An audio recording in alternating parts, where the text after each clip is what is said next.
এই হলো বুড়ো বাংলাদেশ সিএইচআরডি ঠাকুরগাঁও ভবন। দেখতে পাচ্ছেন কত অপরূপ সুন্দর চারপাশে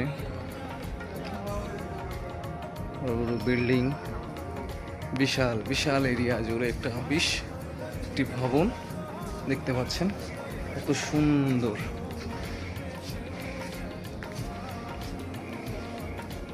এই যে পাশে গাছগুলো সত্যি অপরূপ মনোমুগ্ধকর একটি পরিবেশ আপনাদেরকে দেখায় এখন। এই যে পাশে দেখতে পাচ্ছেন এটা হলো বুড়ো বাংলাদেশ সিএইচআরডি ঠাকুরগাঁও ভবন আর কি। এখানে প্রশিক্ষণ থেকে হোটেল থেকে সব কিছুই আছে এখানে। আপনার চাইলে ঘুরে আসতে পারেন, ফ্যামিলি সহ আসতে পারবেন। অনেক সুন্দর একটি জায়গা, মনোমুগ্ধকর পরিবেশ, গাছে গাছে ফুল, এই জিনিসগুলো অনেক সুন্দর, বাঁশ পাতা।